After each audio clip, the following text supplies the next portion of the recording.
Hey everyone, Andrew here, bringing you another video review. Do you know what today is? Today is Wednesday, the best day of the week. You know why? Because it's comic book day, and that means we got our comic load for the week. Now, before I actually jump into these reviews, I just want to say I forgot to pick up Ravengers this week. I will not be reviewing it in this video, but I will review it in my Andrew Cutter Pick of the Week video, which I will probably post up either tomorrow or Friday, one of the two. So, with that said, let's just jump right into it. We might as well do the heavy hitter today.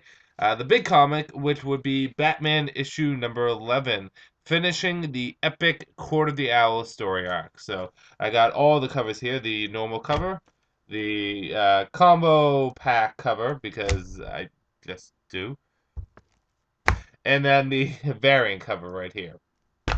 So this is the finale to the Court of the Owls, and we get all the revelations, all the information we need from this issue. There's a big fight between, and this is going to be as spoiler free as I can, but I assume going into this, I assume people have already read issue number 12. Batman gets into a big fight with Lincoln March, Thomas Wayne Jr.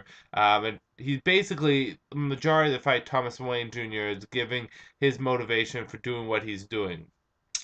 And by the end of it, Bruce gets the revelations about his past, his mother's connection to Lincoln March, and how it all ties together. What I will say is this, is if Lincoln March is Thomas Wayne, or if he is not Thomas Wayne, they explain it very well and they handle it very well. I'll go into it more later when I don't have to be spoiler free, but great fight scene, good setup, and I think we have a long-lasting new villain to the Batman family, which is good. On a whole, I would give it a 5 out of 5. This, again, fantastic issue, and it finishes up a great story arc with Batman. So, there we go. Uh, Going on to the next would be Batman and Robin issue number 11, continuing the War of the Robins, and Damian Wayne's first victim happens to be in this issue, and he gets into a little tussle with one of the former Robins, and it is just so cute because at the end of it is just adorable. What Damian is he's a brat, but he's a cute brat. And Batman and Robin then have to go and fight Terminus. I believe that's how you say his name. Terminus has been going around and branding people with the bat symbol. Um, on a whole, good, bad, whether or not you should get it.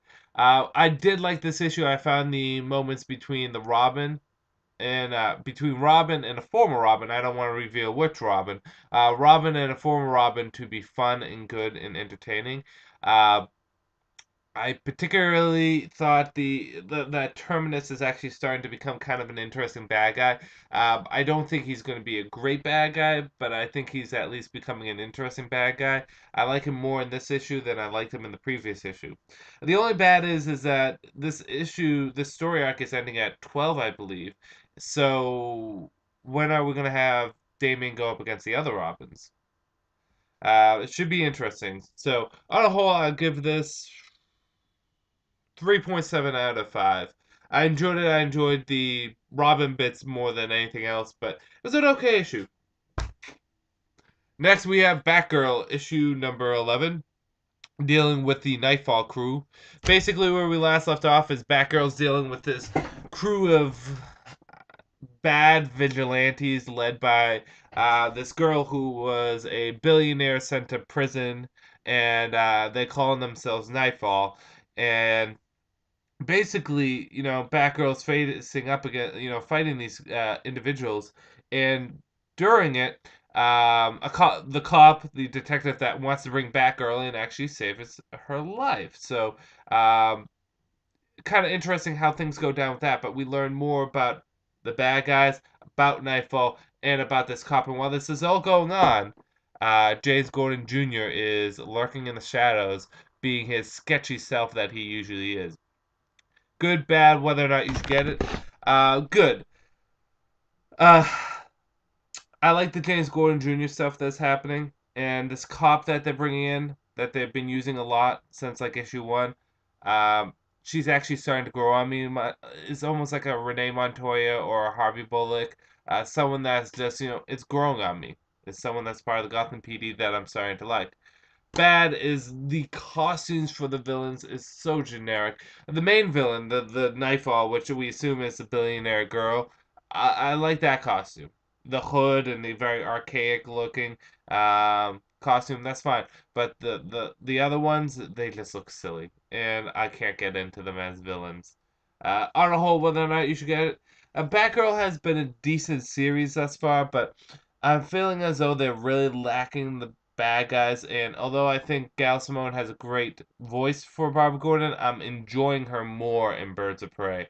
3 out of 5. It was an okay issue. It wasn't anything great, but it wasn't anything bad either. It was just there. Deathstroke, the Terminator, issue number 11, which is actually just Deathstroke. I like the Terminator there. So he's fighting off against Lobo, and the two of them just basically have a fight. That's the issue. There's nothing more to it. So I'm just gonna jump into the good, the bad. I mean, what do you want me? There's no plot there. It's just Deathstroke versus Lobo. We get a little bit of background on Lobo. Apparently, he has a girlfriend who's also another Saurian, which kind of ticks me off a little because he's supposed to be the last one. But I'm not gonna I'm not gonna cry about it. Whatever shit happens. Uh, Good, bad, whether or not you should get it. The thing that standed out most to me in this issue that I liked is the fight scene was actually pretty fun. Deathstroke was like putting his guns to Lobo's head and shooting at it, and then my favorite part is when he throws mines on Lobo's like shoulder and face, and they blow up, and Deathstroke thought he defeated Lobo, and then you see Lobo standing there like completely unfazed and pieces of his body missing, and then it slowly regenerates, and then Deathstroke says, "I'm screwed." Uh, but the bad is like Deathstroke. He's not even portrayed really that great here. I know Zealot is from Wildcats, I think, but I really don't care as her as a character. Um, and the story is just bland. And yeah, you can say what you want about Kyle Higgins' run on Deathstroke, but I thought the art was good in there, and I thought overall the story, whatever faults it may have had, was still a fun story. So I miss the old Deathstroke. I do not like Rob Liefeld's Deathstroke. Sorry, Rob. You may be doing good on Nightwing, but Deathstroke, I'm not feeling it. So I'm gonna have to give it a 2 out of 5. On to Demonites. So in Demonites, they all get turned into different demons, and it all connects to the King Arthur that is there. We find out that this King Arthur is connected to Madame Xandu in a certain way, and eventually everyone gets their body restored. It's not a big spoiler, and so does King Arthur. And King Arthur and Etrigan kind of get in a little tussle with each other. And we find out the return of a prominent villain in the DC universe, particularly connected to Etrigan, and I'm sure you can figure out who it is at the very end of this issue. Good. This is just what I love about Demonites is, sword and sorcery fantasy story that's just plotted very nicely, has some interesting ideas. I particularly like how the fact that there's multiple Camelots and there's multiple King Arthurs, and and they all kind of tied together in some way, shape, or form. And I just thought it came together so well. Especially the reveal of the bad guy in the end.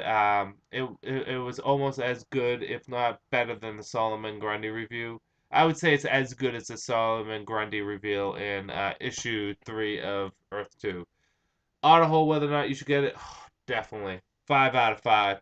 Demonites has been knocking it out of the ballpark. It is something to get. Superboy issue number 11, guest starring Bunker. So Bunker and Superboy basically, chat with each other, spend the day with each other, and kind of starting to get to learn what makes Superboy tick. What makes him happy. And they go out, and Superboy gets his little Superboy tattoo, and Bunker apparently has a brick right here on his rib, which I don't mind him having a brick tattoo, but rib is kind of a weird place to have it. See, I'm very fickly when it comes down to tattoos. Like, my fiance wants to get a tattoo, and I said to her, that's fine, but there's certain places I think tattoos look stupid. And I told her, and she's fine with that, but, there's some places people get tattoos that I often question it. And you know what bothers me more than anything? And sorry if some people do that. I hate when people have tattoos that make no sense with their other tattoos. Like they'll get this huge tribal armband, and then they'll have like the Tasmanian devil right here, and then underneath will be like another huge tribal armband and like a sailor thing, and then a flower here. It just makes no sense. It has no synergy. So, but yeah, so and then a giant robot attacks, and we find out this robot is actually like part human, part robot that can absorb stuff, and Superboy and Bunker have to take it out. Good, bad, whether or not you should get it. I like Bunkers and Superboy talking with each other and, figuring out what makes Superboy tick. I thought the bad guy was okay. The only problem is that Superboy is just an extension of Teen Titans.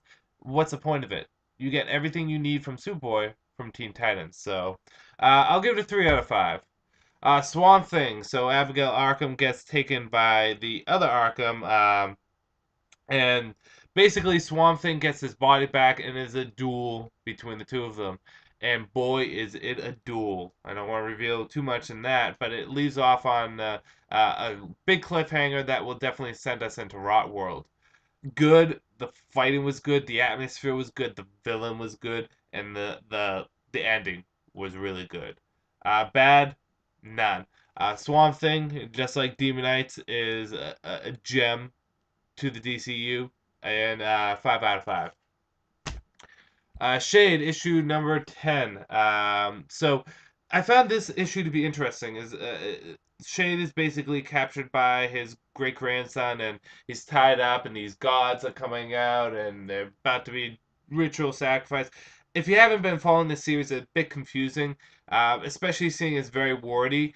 But it's really funny because even while Shade is captured, Shade is still in control of things, and it ends off on a funny note. Uh, Good. I thought the dialogue was fun. I thought it felt very Shadish, and I thought the big giant gods, they felt out of place at first, but they kind of tied everything together, and the ending was just great. The ending was just great. Bad, if you're not used to James Robinson's writing, the dialogue can be intimidating. I'm not saying it's bad dialogue. It's good dialogue. It's just James Robinson likes to do a lot of dialogue, which is perfectly fine, especially with the Shade, more so than he does with like Earth 2 or DC Universe Presents. It's still good dialogue. It just could be intimidating at someone at first. And the art, it's the art that's been done in what, like Batman and Robin. I didn't care for the art.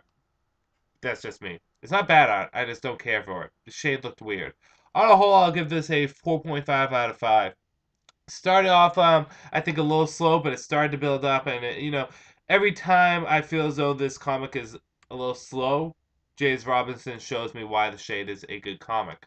So 4.5 out of 5. And finally, we are doing Before Watchmen Men, issue number 2 of what, 6? It's 6. It's 6. Um, I'm trying not to reveal too much about the Watchmen comics while reviewing them.